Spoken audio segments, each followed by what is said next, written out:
В края на миналата година се здобихме с малък изоставен от десетилетия парцел в дълбините на занемарената българска провинция. Мястото го бях посещавал само аз и сега настъпи моментът да дам отчет за какво бях похарчил нашите спестявания. Така, време е да видиш нашият първи дом. Внимателно, искам да изненада. Така, тук малко по-високо. Така, бавно стъпваш. Тук така. Внимавай малко по-насън, че там има кравешко лайно. Така. Внимателно.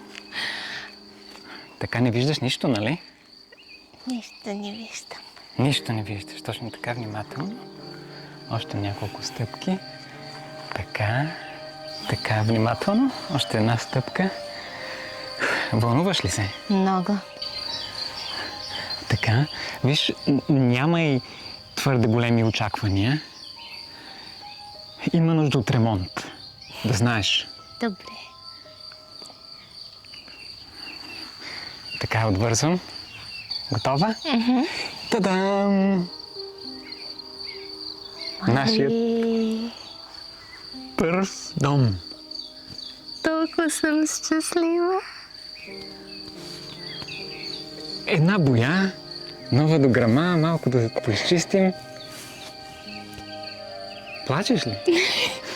Щастлива съм. Щастлива си? От щастие, нали? Моли.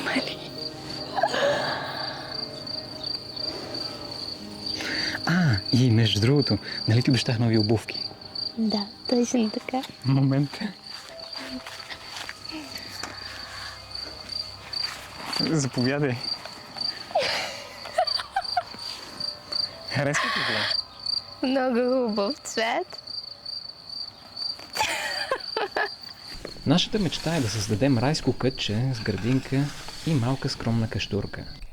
Заради ограничения ни финансов ресурс се налага да започнем от нулата и знаем, че ни предстои дълъг и нелек път в дебрите на неизвестното. Заедно ще се учим, заедно ще грешим, но вярваме, че един ден ще имаме нашия райски кът, където ще творим, ще отглеждаме собствената си храна, ще седим край огъня, ще заспиваме щурците под милионите звезди, ще се събуждаме с изгрева и чороликането на птичките. Място, където ще бъдем смирени и спокойни. Още при първата стъпка разбрахме колко трудоемки ще са дори най-елементарните дейности на село. Отне ни един ден само да можем да паркираме нашия дом на колела в двора ни. А дворът бе точно такъв, какъвто природата го иска. Джунгла.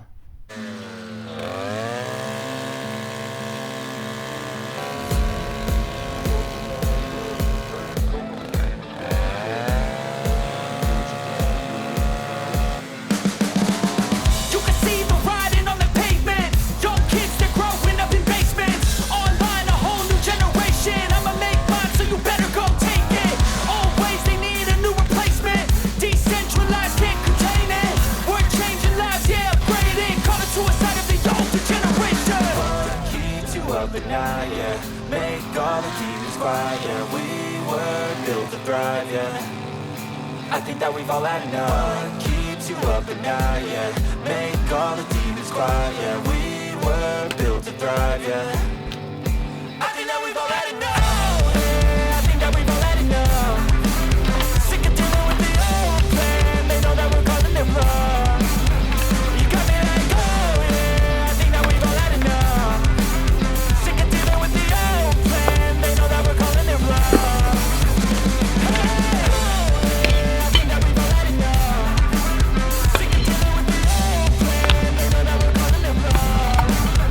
You got me like, oh yeah, I think that we've all had enough. Sick of dealing with the old plan. They know that we're calling it wrong.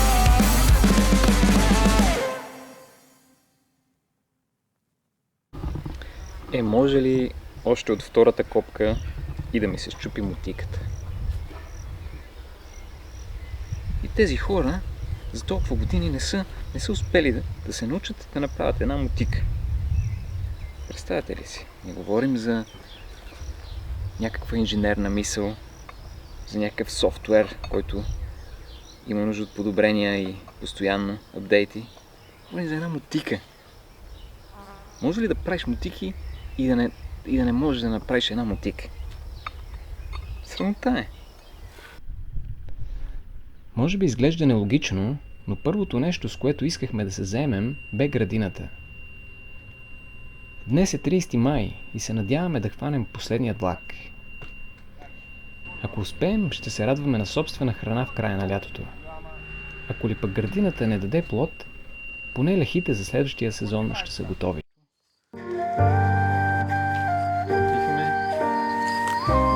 Дръжи по средата.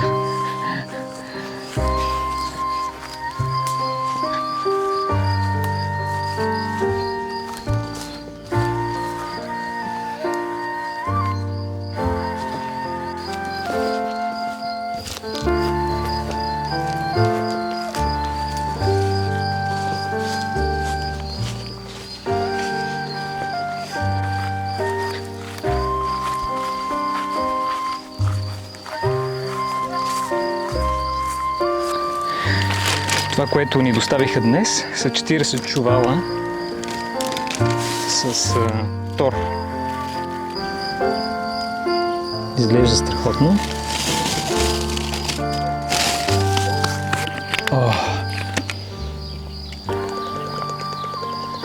Хубава ли е водичка? Много. Като се унеса в работа, освен че забравям да се храня, забравям да пия и вода. И в един момент усещам, че съм много дехидратиран.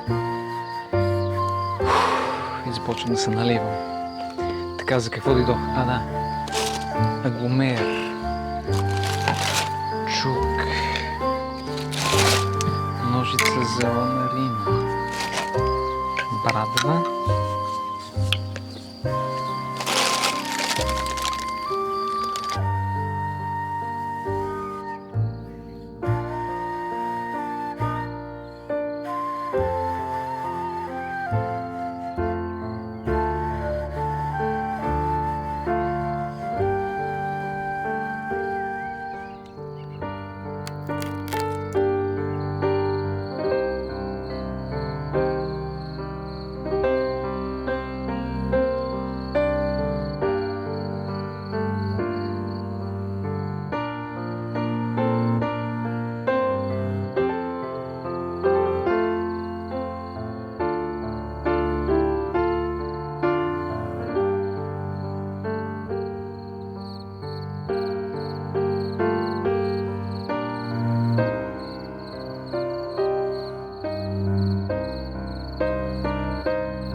Причината, поради която се спряхме на безорано земеделие, е, че не открихме нито една основателна причина да разораваме земята.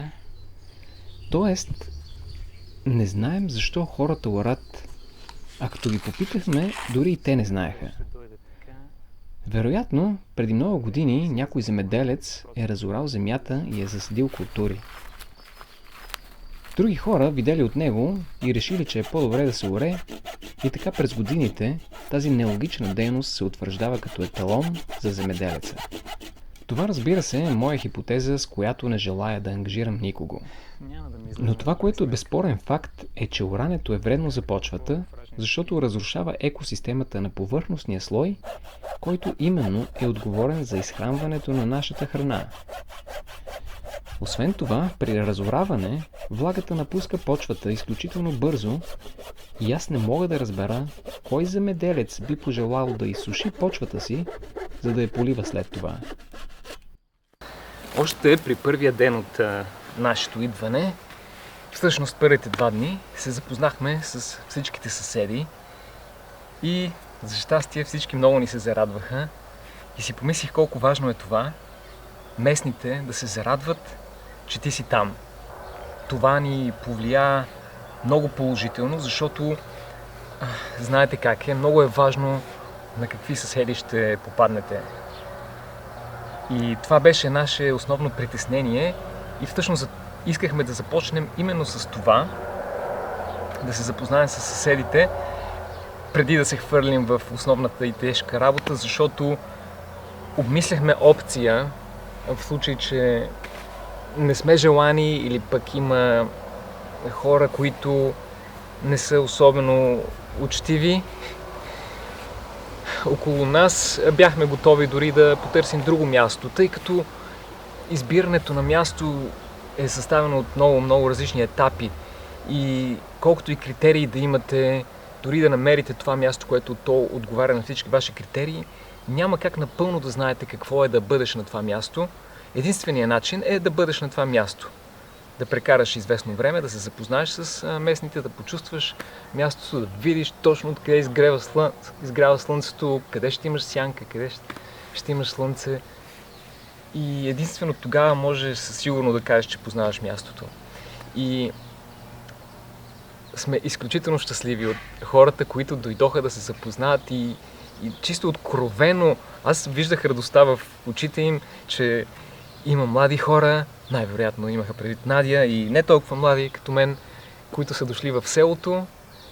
Това за нас е много важно. И нашият съсед, един господин, дядо баба Виолета и дядо... Забравих му името на господина, както и да е. Той познава нашето място и ни изненада с най-страхотната новина, че всъщност имаме кладенец.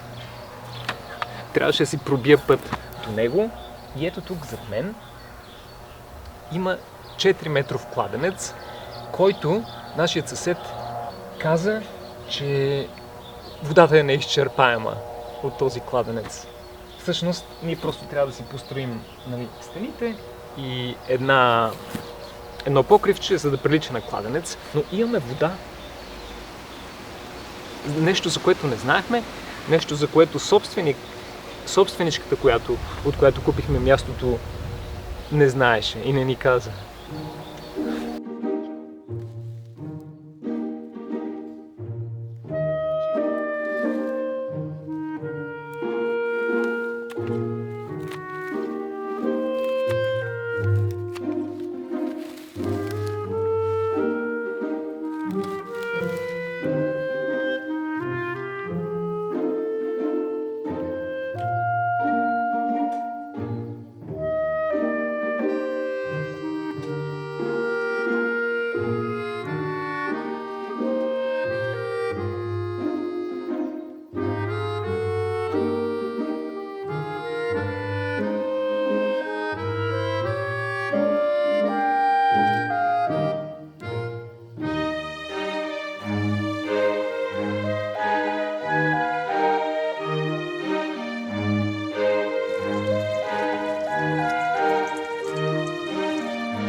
Кажи сега, откъде го имаш този красив букет? От нашите съседи, от Еля, Виолета и Ганчо. Да. Нашите съседи ни извикаха до оградата и така подариха на Надя един букет и ни откъснаха от тяхната градина техният чесън и марули. Беше много, много приятен момент. Много обикновен и същевременно много специален момент. Много истински. Да. Аз искам да подаря моите сапун на нашите съседи. Добре. Но аз нямам сега. Сега нямаме. Нямаме. Добре, ще ни донесем следващия път. Следващия път. За щастие сме в България на време именно за розобера. Хората в селото ни посрещнаха повече от дружелюбно. Те искрено се радваха, че си имат нови, млади съселяни. Всеки предложи помощта си, сякаш се притесняваха да не се откажем рано-рано.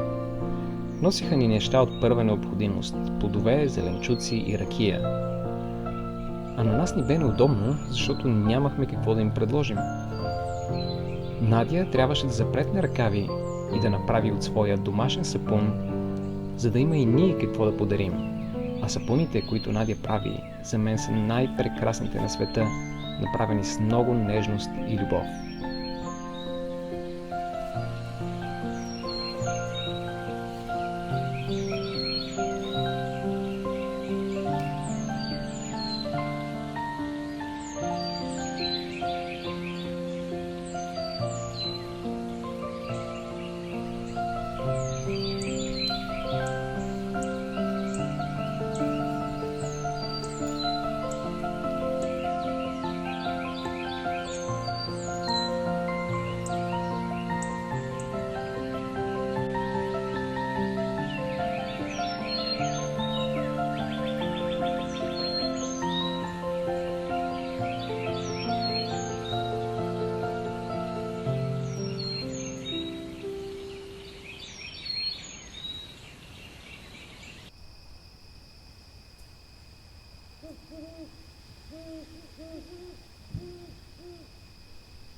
Общо взето, така започва всяка наша сутрин с закуска и кафе на тревата. Обикновено започвам да планирам задълженията за деня в главата си. Искам първо да ги осмисля, да съставя някакъв план, който никога не следвам. И обикновено прескачам от задължение на задължение различни дейности, защото когато правя едно нещо твърде дълго време, ми доскучава.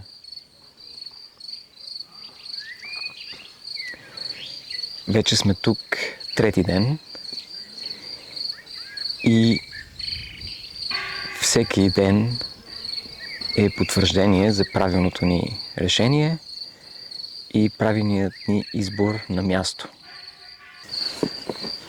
Когато търсихме мястото, имахме един лист с критерии. С някои от критериите можехме да бъдем по-гъвкави, но имаше някои неща, от които нямаше как да отстъпим. Но винаги има и неща, които човек може да установи единствено след като прекара известно време на самото място. Като например съседите. За мен добрите съседски взаимоотношения са изключително важни. За мен и Надя е важно да се чувстваме желани там, където сме. И около нас хората да са човеци. Това няма как да го разберете по обява за място или къща, или когато дойдете на оглед. В някои случаи може и да го забележите, но не винаги. И първата вечер, когато паркирахме кемпера, все още не знаехме как се чувстваме. И дори бяхме готови да започнем да чистим мястото, да го подготвяме. И запознавайки се с съседите, в последствие да решим дали това е нашето място. Въпреки че сме го закупили, всички документи са обработени, влезли сме във владение. Това за нас не означаваше, че сме взели последно решение и ще бъдем тук. И едно от първите неща, с които се захванахме, е да се запознаваме с съседите и да си говорим с тях. И бяхме взели решение, че ако установим, че с съседите няма как да съжителстваме по един приятен и цивилизован начин, просто бяхме решили да почистим мястото, да го приведем във вид и да го продадем. Защо добрите взаимоотношения с съседите са толкова важни? Може би всички всъщност знаете защо. С неприятни хора наоколо не си струва усилията.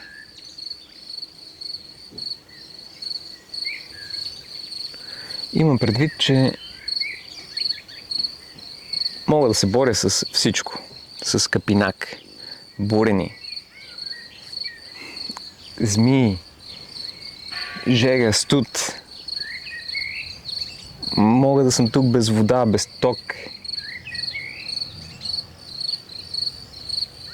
Когато сме заедно с Надя, имаме чувството, че колкото и трудно и невъзможно да изглежда всичко, все ще се научим и знаем, че всеки сложен проект е съставен от множество малки, много елементарни стъпки. И не ни плаши работа. Но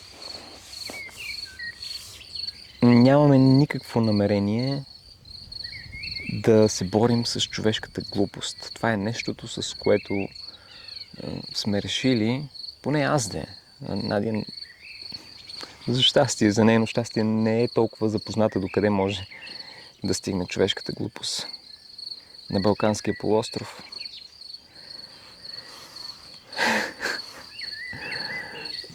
И аз мога да кажа, че за себе си бях взел решение, че с всичко ще се боря, но не и с човешката глупост. И ако такава витаеше наоколо, просто, както казах, почистваме, събираме си нещата и започваме да търсиме нашето си място.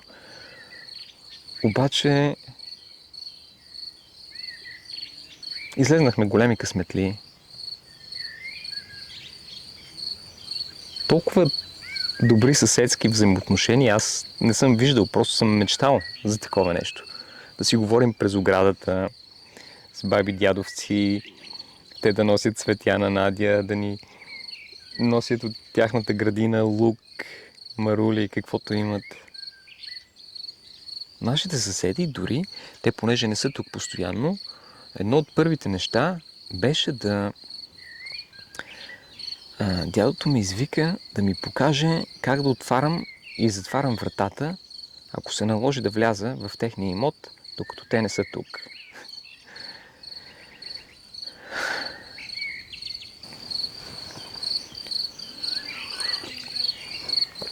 А в София да ми откраднат кружката от кемпера и да ми искат 20 лева за паркинг. Клаксони, ругатни. Тук тези 3 дни така ми се изнежни душата, че не ми се прибира към София.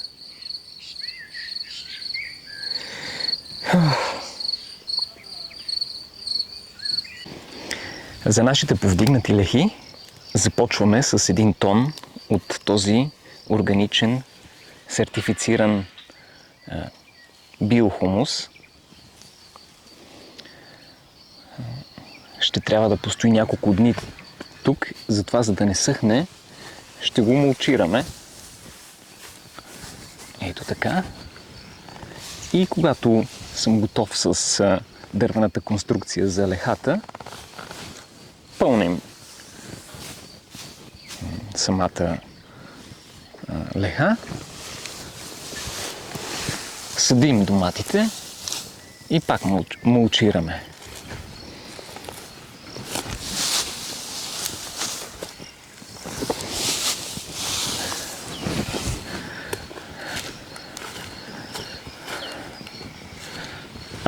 Една пластмасова бъркалка за кафе. Едно от най-безумно глупавите неща, създадени от човека.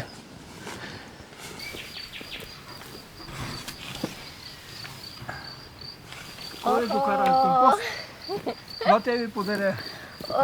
Благодаря ви. Ай, то смирише на шоколад. Много хубаво. Имате ли в кой натопите? Имаме, да. Вода. Много мило, благодаря ви. Няма нищо. Ако нямате вода, някой път тук имам чашата вода, ще ви давам. Имаме тук кладенче. И днес цветя, нали? Всеки ден получаваш букет. Как така? Но не от теб.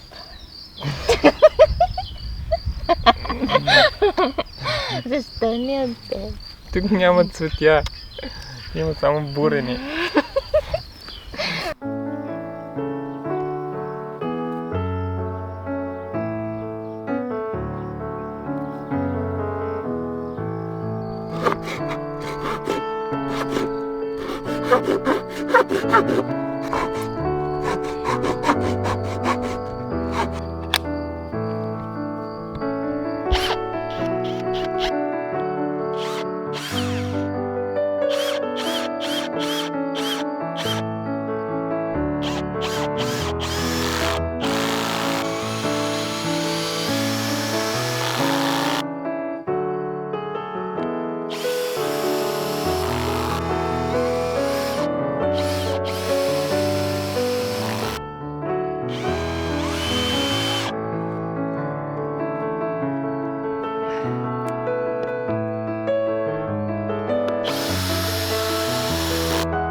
Така, картонът е положен. След това ще сложа ето тази мрежа. Мисля, че както се казва предобрям, но понеже ни е първата леха и поне тази ще я направя по този начин. За другите едва ли ще слагам мрежа, тъй като много оскъпява лехата. Тази мрежа е против слепи кучета. В смисъл не кучета, които са слепи, а едно животно, което се нарича сляпо куче. Не е против картици. Доколкото знам, картиците не са проблем. Картиците дори се хранят с... Те са хищници и се хранят с животни, които се хранят с корените на растенията. Следователно, би трябвало да са наши приятели. Но сляпото куче е веган и се храни, не съм сигурен дали е веган, но се храни с корени на растения. И така, тези дупки са сантиметър, от тук не може да мине и това ще го положим като под. Така, ще сложа тези ъгли да поддържат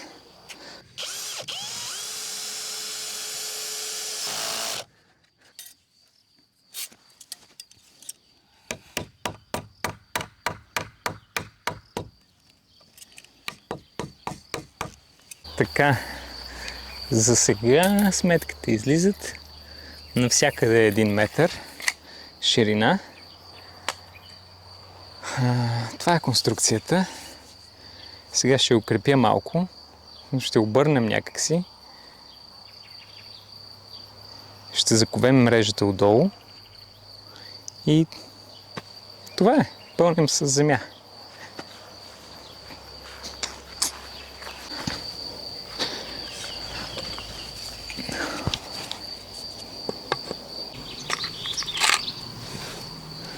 Слагам една подпорна града тук в средата.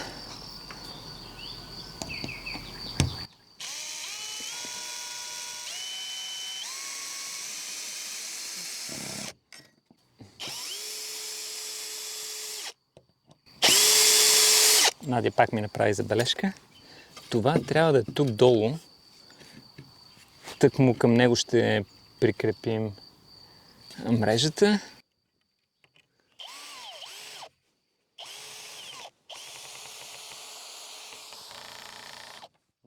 Някоя баба сега, ако ме гледа, ще си каже: какво градинарство прави това, какви са тия глупости? Аз такова нещо не съм виждал.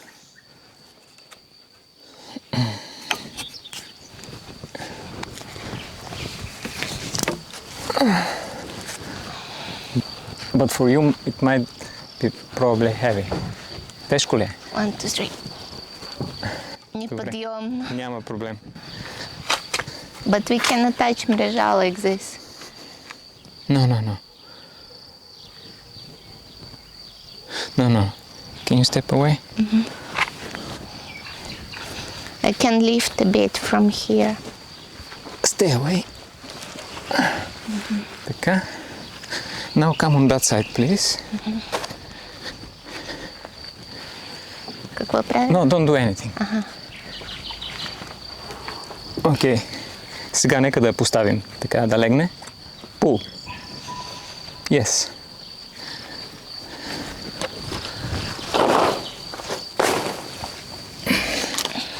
Така.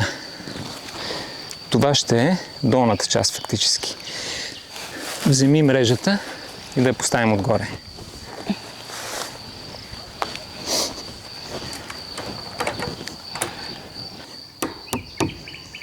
But you can use, you know what? Not nails, but this. And how? По-добре тежи. And Yes, but how it's gonna hold it? They said on the video it has to be wide here and just like this. And you move and it holds it. Yeah, but do you think this is wide enough? Do you have different from here? Maybe this one's better. But these are too big. You need short with wide head. Знам. But do you see them somewhere?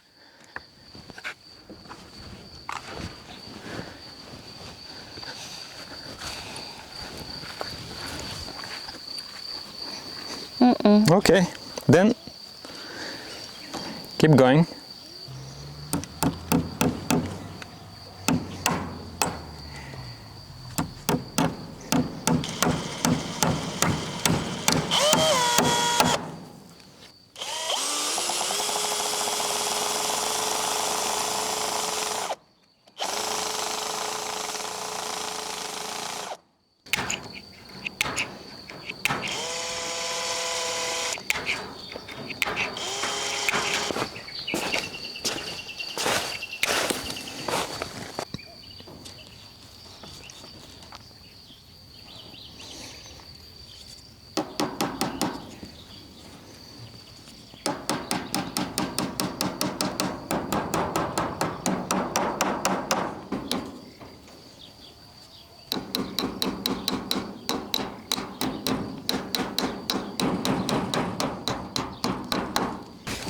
Готови да обръщаме?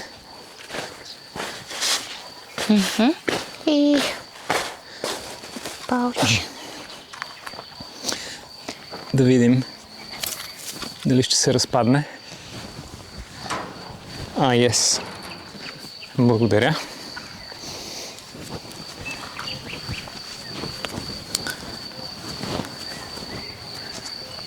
Вау.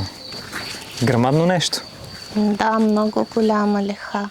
Аз ти казвам, всички нашите растения влизат тук. Мислиш ли? Да. Аз помагнам.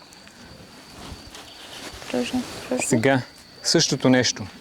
Вдигаме и изнасяме извън картона. Изчакай. Браво, точно така. Чудесно се справяш.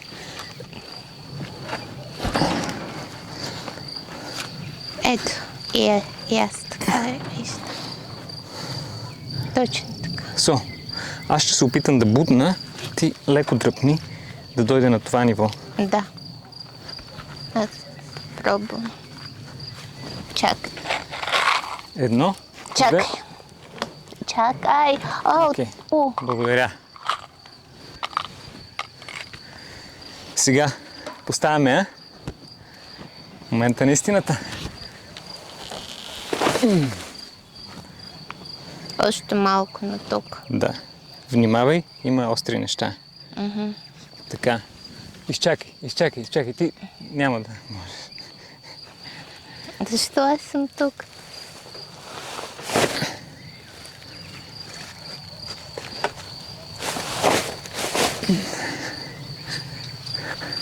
Браво!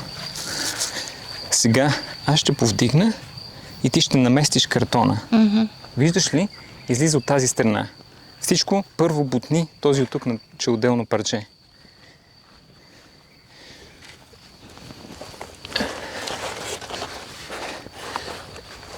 Мале. Момент. Мале.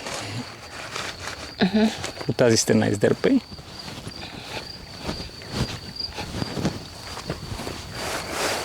Сега от тази страна ела и го върни това.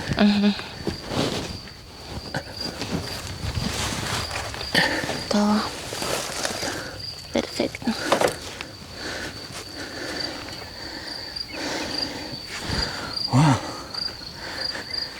Мале. Изглежда добре. Как мислиш? Да, много добре. Последното нещо, което трябва да направим преди да започнем да пълним с земя, е да укрепим стените външно, като ще забия ето такива колчета в земята.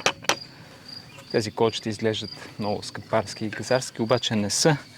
Купувам такива преоценени неща с дефекти и всъщност ето това струва 50 стотинки.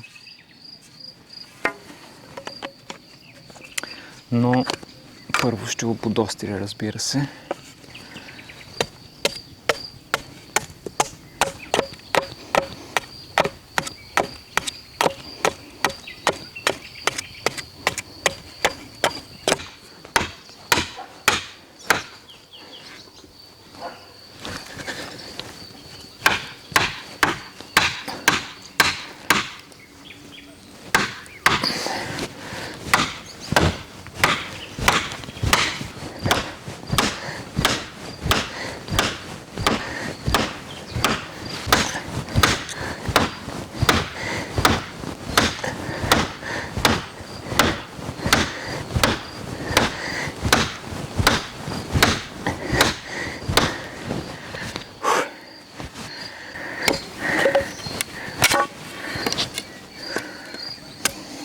И колко комари.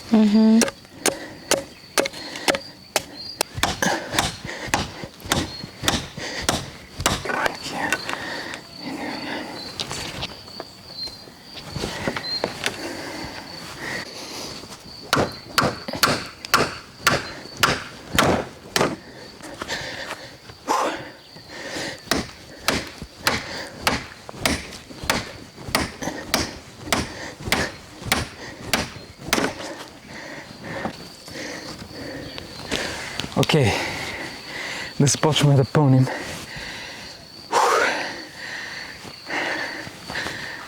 Със сигурност има и по-добър начин да се направи леха, и по-лесен начин, и по-рентабилен. Но това е, което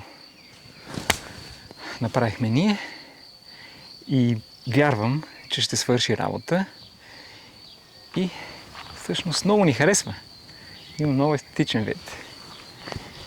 Окей, да пълним. Все още е влажен.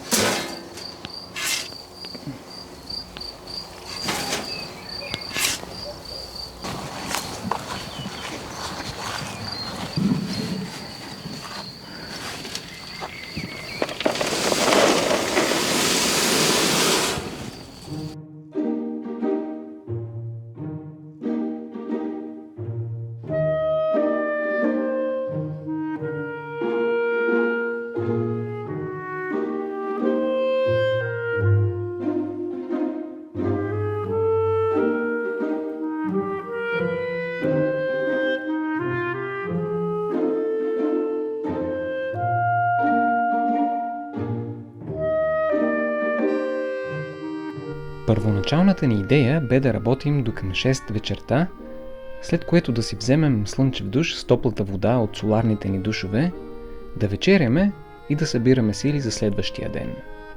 Но работата все не ни пускаше да си вървим. Всяка вечер работихме до късно. Начелници дори. След което се къпехме с вече студената вода. Но имаше някаква магия, която се случваше всяка вечер. Идваха светулки, които не бях виждал от години. Те ми напомниха за моето детство на село, където прекарвах всяко лято. Междувременно щурците се нацвирваха и се появяваха безброй звезди. Небето бе толкова ниско, че имах усещането, че ако протегнах греблото, щях да си сваля поне една звезда.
Стори ни се като сън, но след 3 дни работа бяхме готови да садим.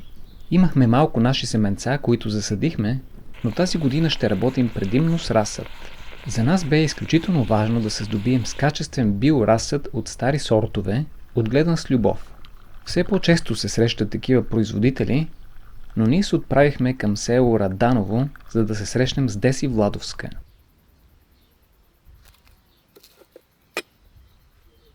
Така, намираме се в село Раданово. Деси, благодаря ти, че ни прие и ни отделяш малко време.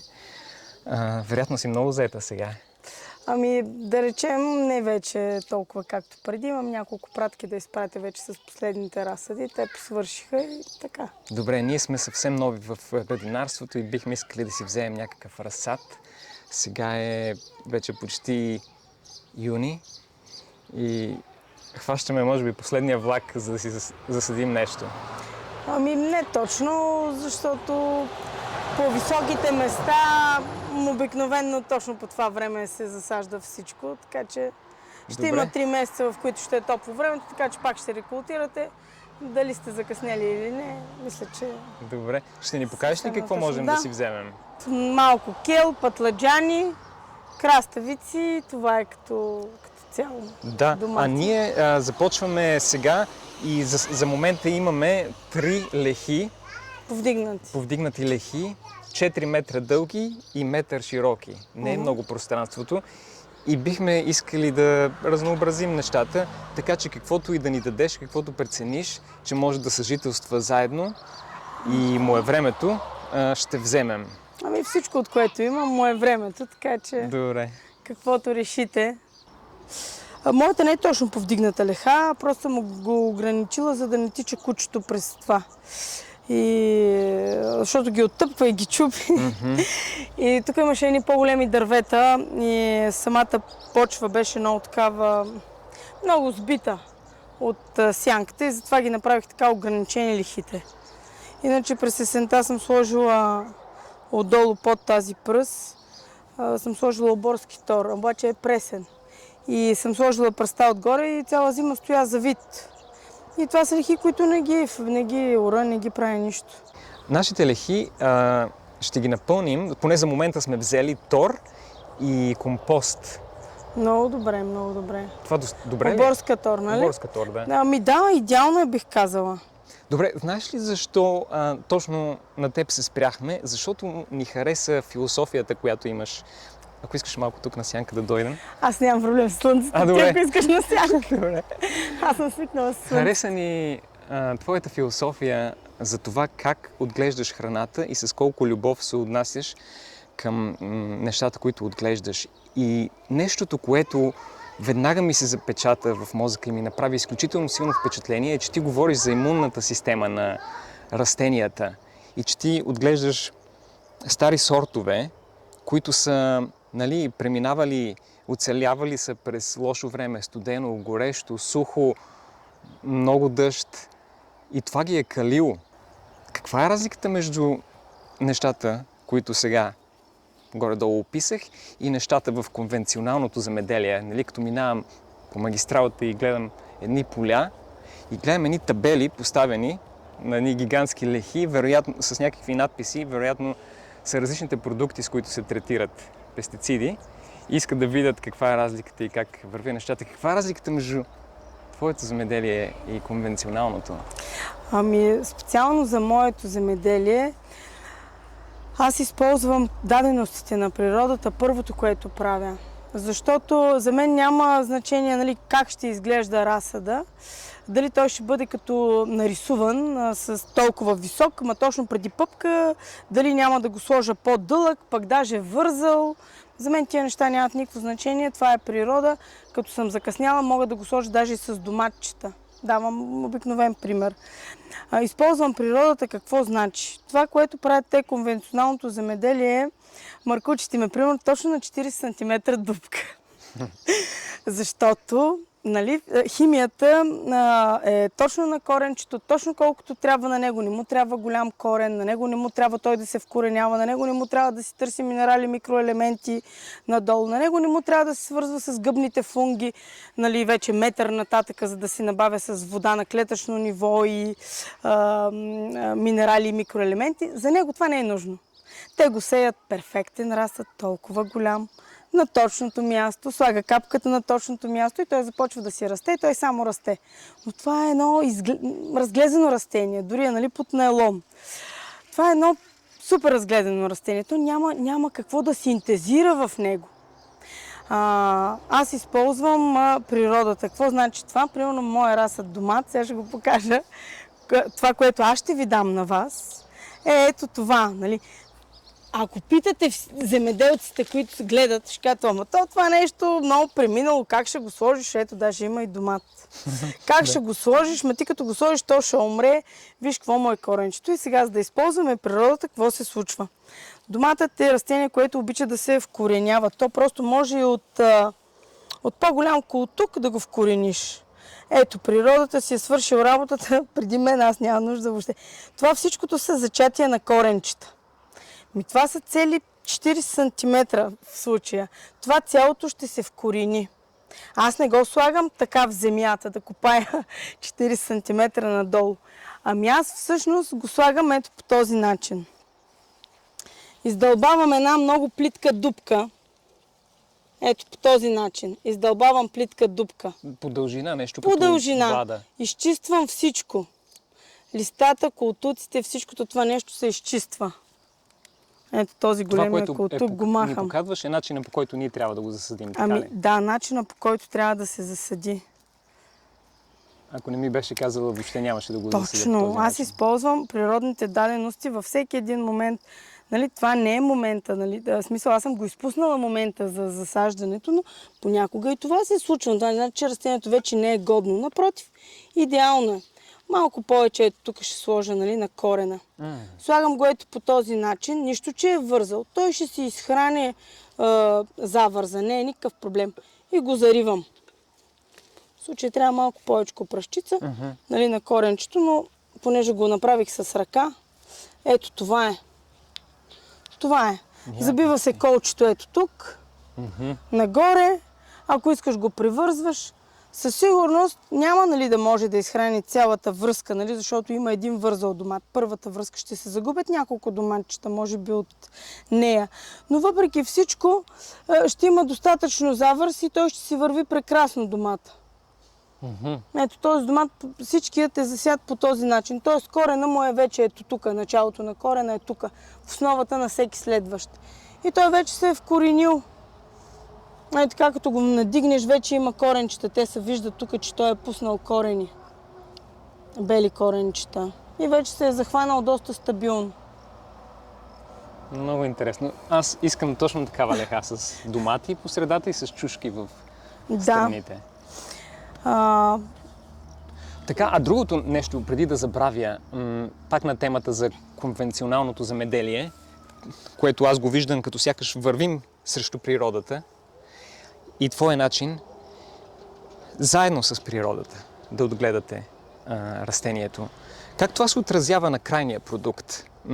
Отразява ли се по някакъв начин на домата, който ние нарязваме за салатата, в смисъл на микроелементи, вещества, витамини, хранителна стойност? Всичко се отразява.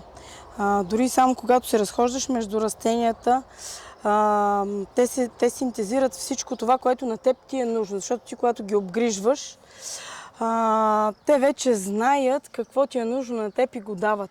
Ти полагаш грижа и те същевременно връщат. Това даже е доказано. Чакай, ти не знам искаш в да колко кажеш, труда че е написано. под някаква форма растенията комуникират с нас? О, да, те никога не са спирали да комуникират с нас. Ние сме спрели да ги чуваме. Това е отделен въпрос.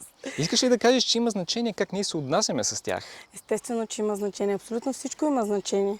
Аз казвам, че дори само да се разхождаш между редовете, те ще разберат на теб какво ти липсва и те ще го синтезират и те ще ти го дадат. И това е вече изграждането на тяхната имунна система нали, в средата, в която се намират, в околната среда, в която се намират, защото и ти живееш в тази околна среда. Това е много важно, ние сами да отглеждаме храната си, а не да чакаме на готово. Защото тя, отглеждайки нея, тя ще синтезира това, което е важно за нас. Тоест всичките наши липси, минерали, микроелементи, всичките наши болести са от това, че ние не си произвеждаме храната, че ние не я отглеждаме. Нашата природа човешката ни природа е да се храним с труда на ръцете ни. Без значение в каква форма. Нали? Но е факт. И свързването с природата, отглеждането на нашата храна е точно това. Затова и нашите баби и дядовци от село са по-възрастни, здрави, нали, макар и вече нали, доста остарели, но въпреки всичко те са видимо, като ги погледнеш, те са били много по-високи, много по-силни, много по... В самото им тяло си личи, че те всъщност са имали един много здрав начин на живот. И той е бил свързан точно с природата. Като имам мои роднини, като си спомням баба ми е била жена, която е ходила с мъжете да оре с воловете. Защото нали, братята им били на война, а пък баща е загинал в Първата световна. Да. Така че тая жена живя до 80 и няколко години. И тя не спираше да се грижи за нейния двор, за нейната земя, за храната, която отглеждаше. И сега, виждайки възрастните хора по селата, виждам пак едни големи мъже, едни широкоплещисти мъже. Такива хора от младите, сега вече, нали, сега вече дори на 40 години, дори моите набори, нали, те не изглеждат по този начин. Просто те, точно тази храна, която идва от магазина, е така, нали, е така дадена, нали, подхвърлена, бих казала. Виждам как техните тела са се изменили. Това са едни тела, които нямат тази сила, нямат те дори, как да кажа, Да, разбирам личи те. си, че човек всъщност вече е далеко от природата. Това е една от основните теми на нашия филм, над който работим, да се върнем пак към природата, към нашите корени. И за мен е невероятно това, което казваш, че растенията могат да ни почувстват, могат да открият неща, от които ние се нуждаем и да се развият по такъв начин, че да ни го предоставят. Това за мен е нещо... Цялата ни природа е такава, и включително и дърветата, и билките, абсолютно всичко. Все пак България е една от вторите страни, най-богата на билки, на висши растения. Всичкото това нещо е тук, защото трябва да е тук. Защото има причина да е тук. Защото ние сме такива хора, каквито сме, нали, стъпвайки по тази земя, благодарение на това, което ни заобикаля на цялата природа. Ние само си мислим, че самосъществуваме, но всъщност, ако не е земята да усети нашите нужди, ние вече отдавна сме забрали от какво имаме нужда. Да, знаеш ли, живота ни така се стече, че в последните 10 години зимно време живеем в Финландия, там работя. И там, когато отида до магазина и си купя домат, ако го оставя на рафт в хладилник, след 1 месец ще е същия. Твърд, безвкусен и не съм пробвал кога ще се развали, но до момента не съм имал случай, в който да се развали. Това нормално ли? Какво му се е случило че не е на нормално. този домат? Какво са му направили? Сигурно вече е такъв. Той, нали, не мога да кажа със сигурност дали е ГМО или не съм познавач, но най-вече са го хранили точно с тази химическа храна. Идеята при отглеждането е да издържи по-дълго, за да има търговски вид. И това е храната да не се разваля. Тоест тя няма нищо истинско. А в природата всичко отива на мястото си. Дори да се развали, естествено земята го поема и така нататък. А какво ще се случи, ако взема разсад или семена от модифицирани, от ГМО или от конвенционално земеделие, хибридни, нали, подхранвани и отглеждани по неестествен начин и ги засадя в естествената си градина и искам да ги отглеждам по естествен начин? Рано или късно, нали, вземайки семена, нали, да речем от хибрид, от ГМО няма как да знам, никога не съм използвала, дори не съм чела за това, нали, знам, че са нали, увъртяни гените, просто съм далеко, предпочитам си нормалните неща. Но ако е хибрид, какво ще се случи? Рано или късно растението просто ще подивее. Давам пример с една краставица, която ние сеем, защото все още не можахме да намерим хубава гергана, така да се каже. Нали? Тип гергана, дълга зелена краставица, която не е грапава, да може лесно да се обелиш и да е крехка и да не горчи. И използваме един японски хибрид. Значи след като краставицата, да речем, е паднала, презряла и се е насяла, на следващата година изниква отново краставица, която е корнишон. Така ли? Да.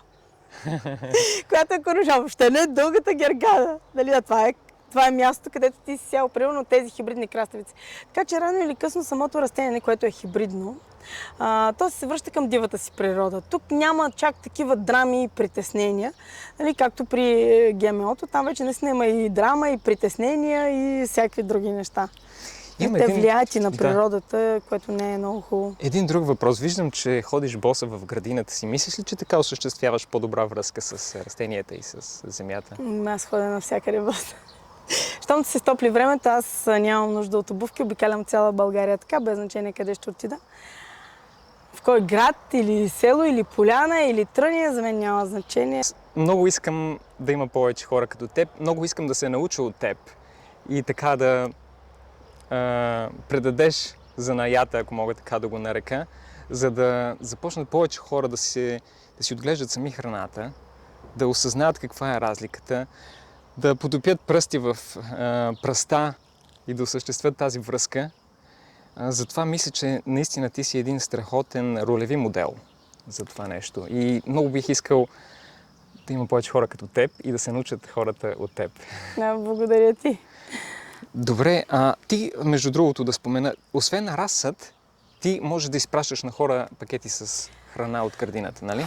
Да, изпращам чиста храна, но тя не е в някакви огромни количества. Това, което на мен ми е в повече, го изпращам. Тоест, това, което аз ям в момента, на който си поръча, може на него да изпратя. В кашон и с фирмите за доставка и се доставя, може би, в цяла България. Да, изпращам го примерно последните часове на работния ден и след това те на сутринта могат да си го вземат. Чудесно. И всичко си се запазва прекрасно. Да, то е ясно, че не всеки може да има твоя начин на живот или моя, но ако някой трябва да живее в София, защо да не си поръча храна от теб? Да, наистина. Истинска храна, отгледана с любов. Ще споделя този контакт и моля ви, поръчайте си храна от Деси, за да видите каква е разликата. Легки краставици. Крокодилки краставици. Да, ще ви дам 10, защото те не са някакви супер плододаващи. Раждат доста, но чак толкова много. А колко често и кога да ги поливам? Виж сега, зависи много от времето. Ти, щом си направил лихи, значи при теб почвата е глинеста. Това е бяла краставица, отново е такава нехибридна. Слагай. Благодаря. Тук слагай го. Така. Да. Не го въди. Ето тук ще го сложим. Хоп, готово. Браво. Айде сега при чушките. Чакай тези да ти ги сложат, те са от чушките. Сега те чорбаджийките даже вече са вързали. Всичките растения вече са вързали. А това са малки люти всички, така ли Не, ще не бъде? са. Това са сладки дълги чушки. Добре, сега са Да, малки. ако искаш люти имам.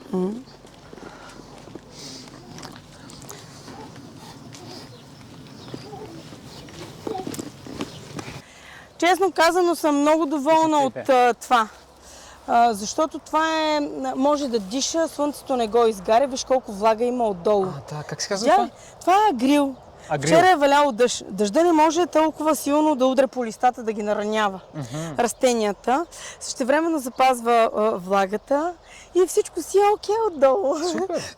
Да, наистина. И вятъра минава, и слънцето, и всичко.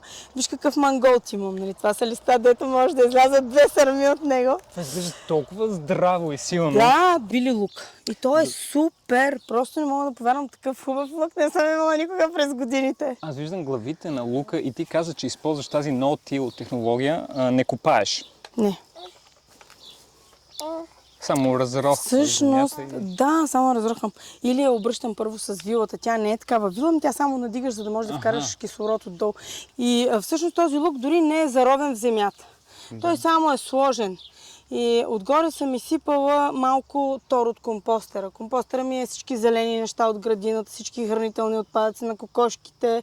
Там и един път в годината го махам. Значи си правиш компост. Да. На едно място свърнем буклуците и после вече... Да. А има ли случаи, в които копаеш? От отдавна не. Значи не В смисъл, имам си едно съдило, с което сея чушките. То е едно такова, забиваш го и то се отваря отдолу, без да се навеждаш. Но ти не използваш тази класическа стара технология, дето аз съм гледал баба ми с лопатата и обръщат или минават с... Обръщането на земята, ти ще обърнеш наново всичките плевели, семена да се завъртат. И постоянно имаш трева. Не, че ние нямаме трева. Имаме трева, но тя не е толкова много, когато обръщаш и фрезоваш. Въобще, даже с това необръщане на земята, ти ще си намалиш тревата в пъти.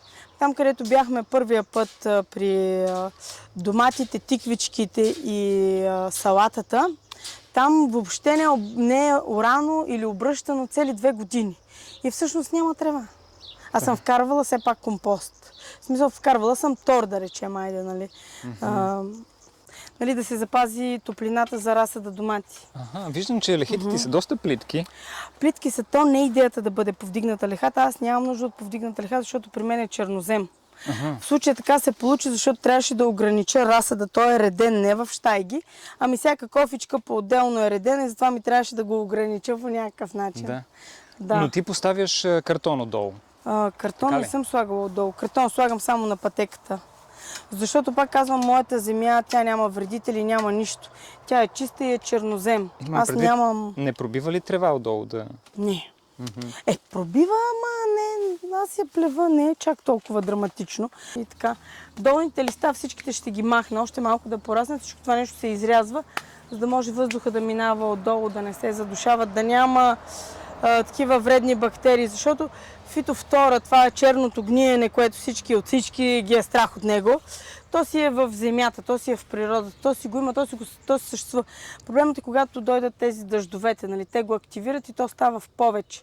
Вкарвайки полезни бактерии нали, от компоста, тук полезните бактерии, развивайки се в корена, развивайки се нагоре по растението, те просто изтикват лошите бактерии и тези, които са гъбичните заболявания.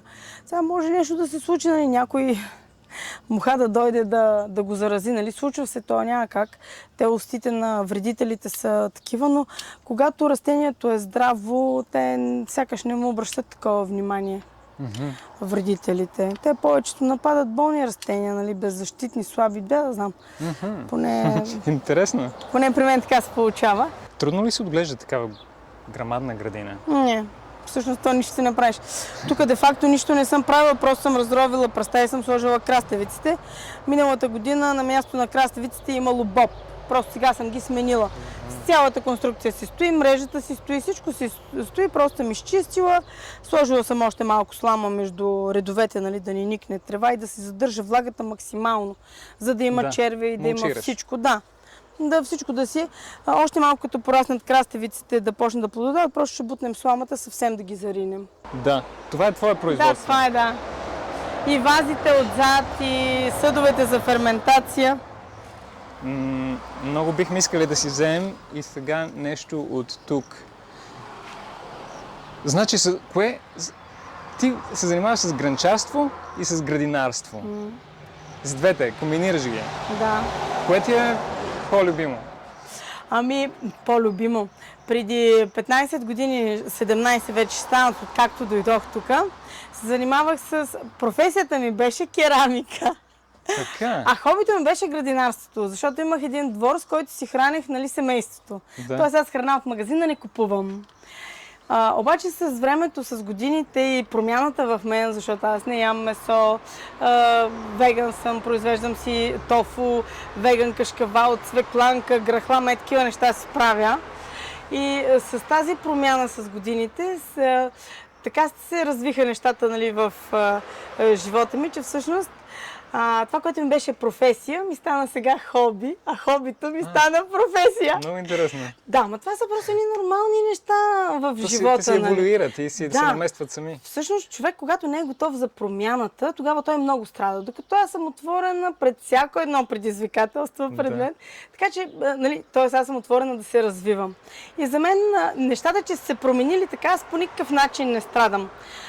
И то, защото пак аз съм голяма късметлика, аз съм свързана с земята по един или по друг начин. Дали ще правя керамика, дали ще отгледам храната си, аз всъщност усещам, че ходя по тази земя и че съществувам заедно с нея. Това много малко хора го усещат. Браво, ти си достигнала до едно ниво, към което аз се стремя. Просто да усетя тази връзка с земята. Да, наистина съм. Аз съм я загубил. Хората сме я загубили в големия град. Ами да, защото все пак вашите приоритети са били различни, стремежите ви, желанията ви за развитие са в друга посока. Докато мене земята ме е държала някак си близо до себе си. И това не е нещо, което е зависело от мен определено. Да. Аз, връщайки се назад, наблюдавам живота си, как той ме е водил през цялото време, само в една единствена посока да ме държи близо до себе си. Тази земя, тя ме държи до себе си. Не аз да искам да съм с нея, не аз да си насил. Не, тя просто искала аз да съм близо до нея. И никога да не се отделям. Пуска разни пипала, като гранчарство, градинарство и те дърпа. Да. Защо не е модерни технологии, защо не е нещо друго, Да. защо не е нали, графичен дизайн? Ами защото тя така е решила. Да. А от колко време си веган? 10 години. 10 Повече от години. 10 години, вече 13 години всъщност. Сега, най-вероятно ти досажда често с въпроса, но бих искал да ти го задам. Как си набавиш витамин B12? Аз няма как да страдам от него, защото бактериите, които спомагат образуването на B12 в тялото, се намират само единствено в земята. Ето. Край, почти някакво да говорим. Този фин прах, който се намира по плодовете и по зеленчуците, това, което ние усърдно измиваме, той е B12. Да. Културите, които идват от конвенционалното земеделие, според мен, греша ли, нямат витамин B12, Няма как защото да имат. тя е бактерия, която вероятно е убита с разни пестициди, Точно така. а и след това се измива многократно. То трябва да се измие, защото е напръскано с отрови. И, Да. то няма и така се е прекъснала връзката на естествения витамин B12 от земята към човека. Точно така. А ти не си я прекъснала. Ти си имаш B12. Имам го Откъсваш навсякъде. си нещо, хапваш B12. Абсолютно. А и самата глина. И самата глина, тя също. И как ти дава? Ти не я Ти консумираш? не я даваш, обаче моята индийка каза, на смисъл аз понеже с... Ти си имаш индийка. Не, нямам си. Исках да кажа друго. Когато бях на един курс за аюрведично готвене, тогава тя каза, че всъщност витамин B12 може единствено в неглазирани съдове. Тоест, това, което остава и тази бактерия, която може да се съхрани по някакъв начин само в съдове, които нямат глазура, нямат стъклено покритие. Лак или неща.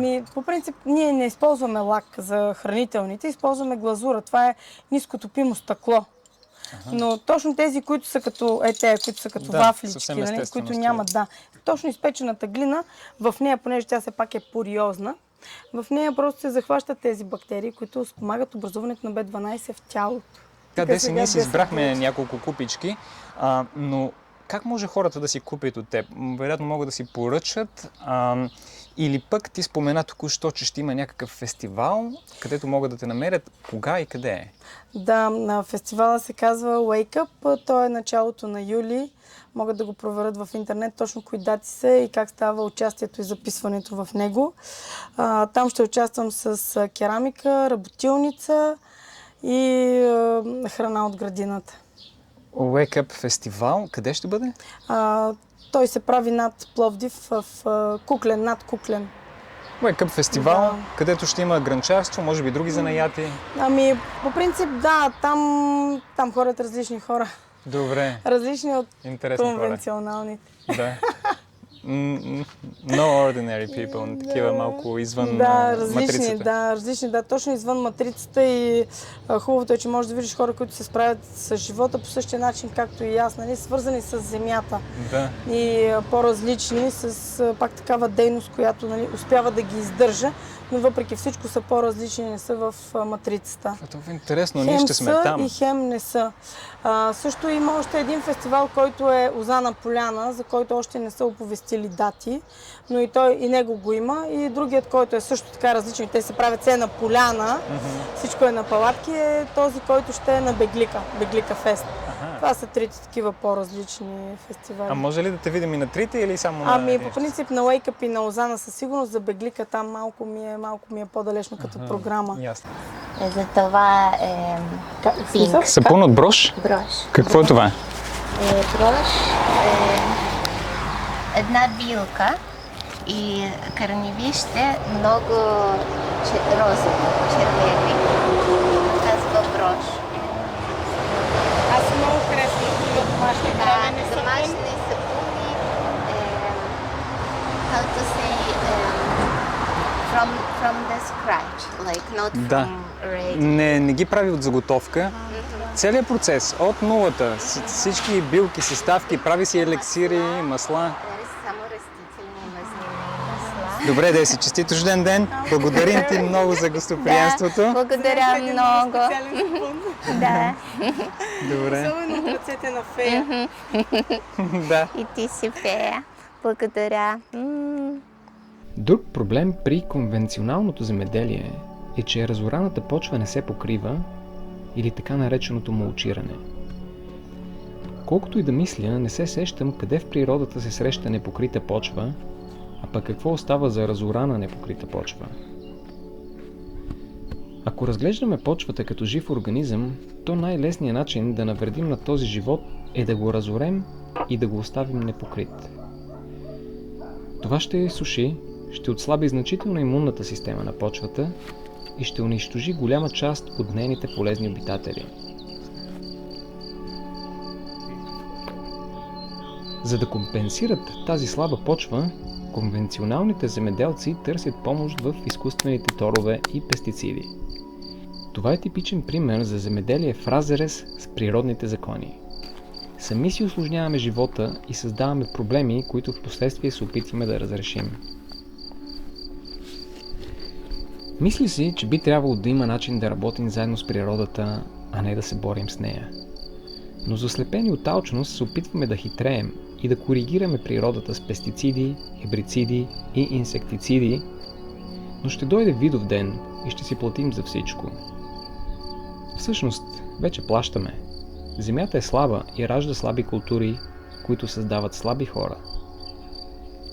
За да се здобием с хранителни вещества, които един домат е съдържал преди век, сега трябва да изядем около 10 домата. Проблемът е, че тези 10 домата ще вкарат в тялото ни тежки метали, които нямат никакво желание да напускат тялото ни след това. Но няма страшно, оттам ще ни подхванат други индустрии. Напишете в Google думата детокс и ще срещнете безброй фармацевтични компании, които са винаги на линия да разрешат проблемите ви. Ще ви детоксикират с няколко таблетки и сиропчета, а има и хапче, което ще ви набави всички необходими синтетични витамини и минерали. И хоп, пак надхитрихме тъпата природа. Нали си можем всичко и без нея? Това, което ние искаме, е да се научим как да отглеждаме храната с нежност и любов, заедно с природата. Не само да взимаме от нея, но и да даваме. Да се грижим за почвата, сякаш е живо същество. Това беше от нас в първи епизод на документалната поредица за нашия живот на село.